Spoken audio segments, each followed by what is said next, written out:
Welcome to the Bottle Poppin' Podcast, where Meg and Heather share their love for oils, friendship, and entrepreneurship. Let's get it poppin'. Hey everyone, this is Meg. Hi there, this is Heather. And we are the Bottle Poppin' Podcast. So Heather, what are we popping open today? We are going to talk about a topic today. I think that everybody can relate to this topic one way or another. We are going to talk about inflammation. Yeah. And I'm really excited to talk about this primarily because I have a free resource for anybody who's interested and wants to dive deeper into inflammation and unfortunately this is kind of time sensitive, so hopefully you're listening to this soon after it comes out, but on August 27th, 28th, 29th, or August 31st of 2024, I am offering a free masterclass that walks through my 5-step method to reducing inflammation naturally. So no medications needed, none of the scary side effects that come with the medications. It's just using natural ways to reduce inflammation. So if that's something you're interested in, I'm going to drop the link in the show notes so that you can get access to that, sign up. And I'd love to see you on one of those days via Zoom for an hour to learn all about that. So this podcast today is kind of the perfect pairing with it because what we're talking about here is not what I'm going to be covering in the masterclass, but this is going to give you just additional tools to be able to reduce inflammation. So we thought it would be fun for us to kind of divide it up based on our areas of expertise as well.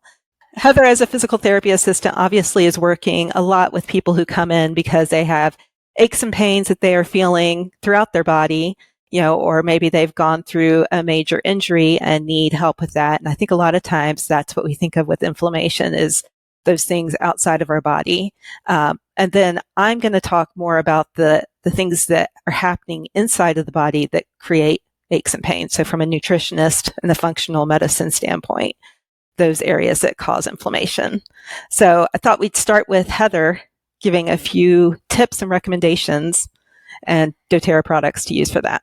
So inflammation is not always a bad thing. Sometimes your body sends inflammation to an area so that it can promote healing. So after you have surgery, you have increased inflammation in the area. That's okay. What we don't want is we don't want inflammation to stick around in an area because then it can start causing problems like increased stiffness, decreased mobility, increased pain. So we want to be able to get the inflammation flushed out of the area. There's also a lot of things that are common problems that I feel like people deal with inflammation and they may not even realize that it's actual inflammation because it doesn't show on an external way on your skin. So if you have an overuse injury like a tendonitis, that's actually inflammation of the tendon.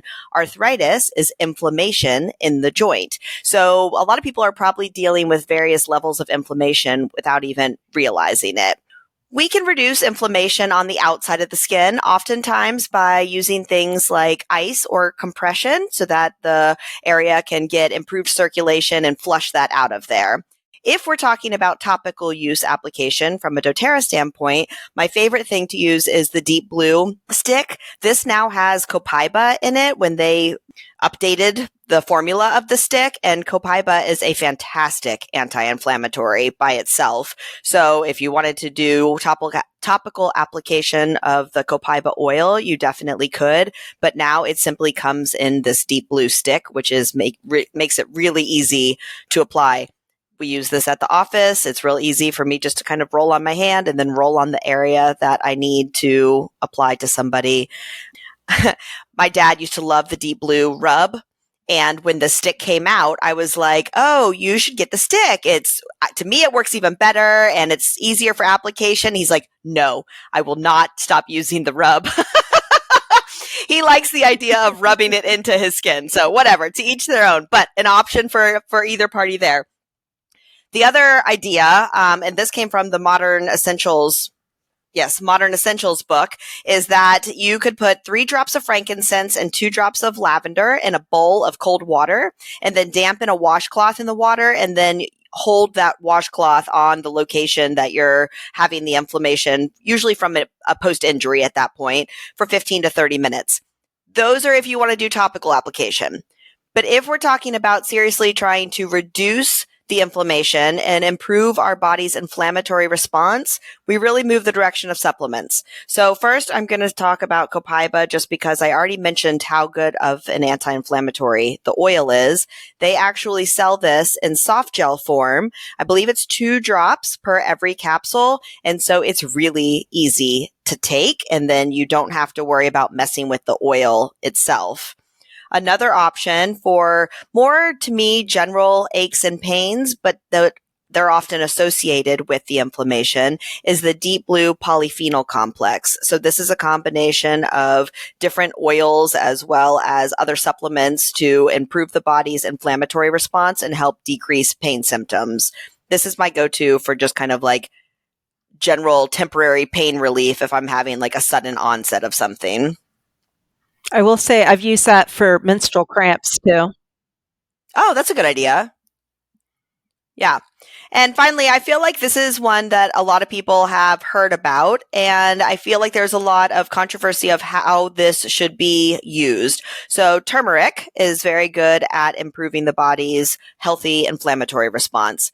That said, if you try to get traditional turmeric extract, it really needs to be paired with something like black pepper for your body to be able to more readily absorb it. doTERRA has done a dual chamber capsule so that they have combined the extract with the oil, which then makes it more bioavailable for your body. So this combination right here gives you the turmeric oil and the turmeric extract, and together they are a powerhouse for healthy inflammatory response. And this is an easy one to take if you're having any sort of joint issues, pain issues, stuff like that. It's more systemic, I feel like. All right, that's what I got for my inflammation. I love that. And I'll throw in with the turmeric, like there are so many medical studies that have been done comparing turmeric that either has essential oils combined with it or the black pepper, and comparing that to NSAIDs, so non-steroidal anti-inflammatory drugs. And they as far as reducing inflammation side by side, but no side effects, which is huge. So I think one of the top reasons that people go to the emergency room has to do with NSAID overuse, which then leads to stomach bleeding and things like that. So yeah, definitely love all of those that you recommended. So like we said at the beginning, I'm going to be talking more from an internal standpoint. And a lot of times people don't realize that so much of our inflammation comes from what we put inside our body. And so that's why as a nutritionist, I talk a lot about using real food and healthy food to be able to get overall health. And so a sign of inflammation that people don't think is inflammation is acne, but it's literally inflammation in the body trying to detox and so coming through your skin. So a few different things. And all of this really is dependent on foundation level eating real food, avoiding processed food. But the thing is, you can eat the healthiest food in the world, but if you can't break it down and pull out the nutrients, it does you no good. And so the first thing I want to talk about is TerraZyme, which is doTERRA's digestive enzymes. And our body naturally creates digestive enzymes, but as we age, especially, we don't create as much. Or if you have a diet filled with lots of processed foods, it's going to shut down your body's ability to create digestive enzymes. And so this is an awesome product to use. You can take it with every meal if you want to. Some people take 2 with every meal. But what it's going to do is when you eat the food, it's going to help break down the food so that your body's able to pull out the nutrients and then help reduce inflammation throughout the body. And then also the stuff that your body isn't able to use, it helps flush it out. So a lot of people, when they start using this, actually notice a big difference with their bowel movements as well. And it comes in a little capsule that's got powder in it. So for kids, you can also open up the capsule and easily mix it into foods as well. So if your child needs a little bit of digestive help, you could do that with this as well. So I love TerraZyme. It's an amazing product that just about everybody feels a benefit with when they use it. So the second one I want to talk about is probiotics. And doTERRA's got really amazing probiotics. They actually have 2. And both of these, so the PB Restore and the PB Assist, they both have both prebiotics, which actually go in and feed gut bacteria, and then probiotics that make them healthy. and repopulate the healthy bacteria. This is a game changer as well. And these don't just target your microbiome, which is like your intestine lining, but it impacts all of the biomes in the body. And all of the biomes in the body, if they are healthy, will reduce inflammation throughout your body. And so with probiotics, the key thing to remember, and this is not talked about enough, is that you don't want to stick with one probiotic for life. And so I would recommend, if you have a really messed up gut and you're just starting with these, take both every single day. So take the capsule and take this little sachet. And then after 3 months, start going back and forth. For 3 months, take one. For 3 months, take a different one, because they have different strains of bacteria in it. And even good bacteria, if there's too much of that, it's going to cause inflammation and gut health issues. So with this, you can go back and forth between the two. People who don't know any better are probably going to tell you just always take both. But again, don't do that. So maybe initially, to get your body into balance, take both, but then start switching between the two, and it will make a big difference for you. And again, for kids, I would just do the sachet because it's easy, and maybe do 3 months on, take a month without doing it, and then 3 months on again, especially, if they can't swallow a pill. So the third thing I want to talk about is DDR Prime. And I have the oil here, but they actually sell it in capsules as well. I personally like the capsules more because the oil tastes funky, in my opinion. I think it's got cilantro in it, and y'all know I don't love cilantro. But this is super, super effective. So the whole purpose of DDR Prime, it's actually the cellular complex blend. So it helps produce healthy cells. So unhealthy cells are going to lead to inflammation in the body. And if you can have something that is promoting and regenerating healthy cells, you're going to feel better overall. And especially if you have some type of illness that is causing unhealthy cells, adding this to your daily regimen is going to make a huge difference. And so the best way to use this really is internal use, but because it comes in an oil version as well, this does work effectively, especially like rubbed on the bottom of your feet to then get into your bloodstream. So recommend that as well. And I will say this is the older bottle. So it used to come in this ginormous bottle, which then also made it very expensive. They now sell it in a regular size bottle, makes it a lot more affordable. And again, if you're using it with kids, the oil is going to be a better option than capsule if they can't swallow capsules. So those are my recommendations for reducing inflammation internally. Can we backtrack just a little bit based on what you said? Because I do want to say too that if I am having a conversation about inflammation with a patient, it is not just about what they can use topically and or even internally, but it is more about what they are consuming, exactly what you just said. Mm-hmm. So correct me if I'm wrong, but I tend to tell people that the highest inflammatory foods are things like sugar and dairy, and that if they want to reduce their overall inflammation, that they need to cut back, if not completely eliminate those things. Is that correct? Kind of. So sugar across the board is inflammatory, and especially like processed white sugar. If you're using it in the form of like maple sugar or maybe coconut sugar, something like that, a lot of people can handle that. Dairy is a little bit more nuanced. So there are five, the top 5 inflammatory foods. Dairy is one of them, but not everybody's impacted by dairy. So dairy would be a good one to take out for a month and then add back in and see how you react to it. But everybody's body is different. And everybody's body is constantly changing, and really our bodies are designed to heal. So you could take dairy out for a month, reintroduce it, and not have that issue. And it's because you were able to heal. Or I've had clients who have taken dairy out for 3 months, reintroduced it, still had noticed some inflammation flare-ups, took it out for another month, and then were able to. So as long as you can support the body during that time. But I would say, as far as telling people to take foods out, I wouldn't necessarily say the dairy, but for sure, sugar, everybody should probably take that out. And I say should, like it's really hard in our society. So I would say reduce it as much as you can. Sometimes you just need to treat yourself, and that's okay as well. There are no bad foods, but there are foods that can make you feel bad. And sugar is definitely one that will make you feel bad. But otherwise, everybody's body is different. But the 5 top that people tend to react to: sugar across the board, dairy, a lot of people, eggs is for a lot of people, gluten, and alcohol. And so, yeah. really the sugar and the alcohol are the two that like, we know those are poison. Right. Again, do the best you can. But the other three Agreed. really vary for people. Yes, that makes a lot more sense. And again, I think that you're right. I feel like that becomes a little nuanced that I am not the nutritionist to be giving suggestions, but maybe I will stick to the sugar part as a whole because, I mean, most people say that they struggle with that to begin with. Yeah. And it's shocking to read like how much sugar we consume in a year as, at least as Americans. Like the average, I think, is 170 pounds per year. And that's like individual. And again, that's average. So there's people eating way more than that. And I'm eating significantly less because I really try to avoid sugar.